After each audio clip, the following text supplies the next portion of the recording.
Gamescom 2016 is just a week away, and we are expecting Ghost Recon Wildlands to make an appearance. Let's talk about what the fans really want.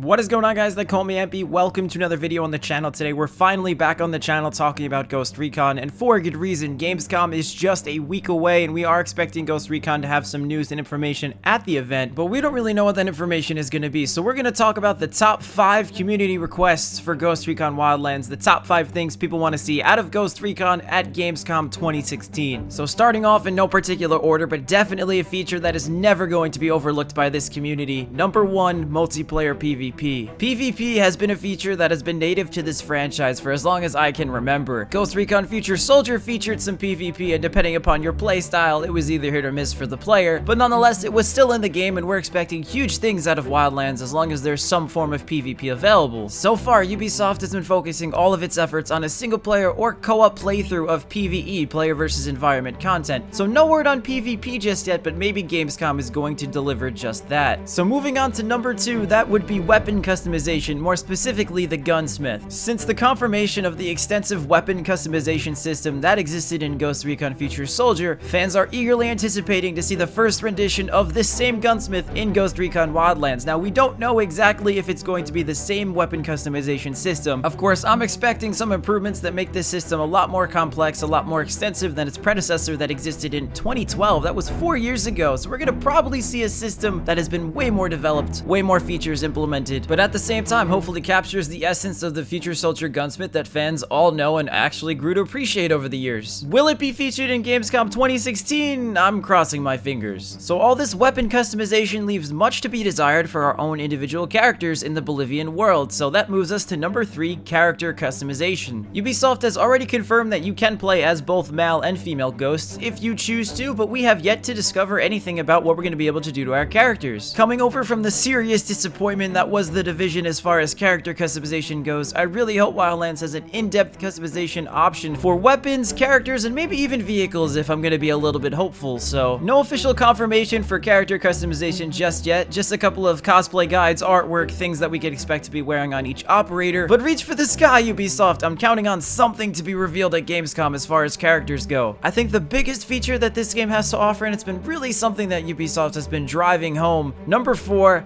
map size. We know that this game is going to be open world. In fact, Ubisoft has been boasting that this is their biggest open world game that they've ever created, and that's a really big title to live up to, so I'm really expecting something huge. Players have the opportunity to explore this open world in complete single player mode, or they could bring 3 friends along with them if they'd like, but I'd like to see just how big this goddamn world is. During E3 2016, I had the personal pleasure of playing an early demo build of Wildlands, and during that demo, we got a glimpse of the map itself. I'm not sure if this is an early rendition of the map. Of course, I would like to see it be a little bit bigger. There's definitely room for Ubisoft to expand on this map. This is a first good start for a demo purpose, but for your largest open world game you've ever made, I'm expecting a little bit more. Maybe Gamescom is gonna have the answers. And finally, at number 5, everybody knows it was coming. We're gonna talk about graphics. As someone who's not too concerned or involved with graphical fidelity, or maybe even infidelity if you're somebody on the other side of the coin, the Ghost Recon Wildlands community has definitely split itself in terms of graphics, and the game's not even out yet, not looking like a good sign. I don't think there's too much of a basis for an argument right now. The game is still in development and it looks pretty good, I guess, but again, we talked about it in a previous video. If this game is graphically downgraded, I'm going to be sincerely upset. Ubisoft can use Gamescom as a way to alleviate the tension, show us exactly what you got, exactly what you're developing in terms of graphics, and hold yourself to that standard. Players want to play and explore a beautiful Bolivia. Let's make that happen. Thank you guys so much for watching. These are the top 5 things that I think players want to see out of Ghost Recon Wildlands at Gamescom. Hopefully they deliver at least on some of these points, and honestly, I'm excited for this game. Despite the problems, despite the development hurdles, all that kind of stuff, I'm really excited to play more of this title. If you guys would like to see more Ghost Recon Wildlands, I have a playlist in the description. You can learn more about the game, more about the E3 experience I had just a few months ago. I have been Ampy. Please like, comment, and subscribe.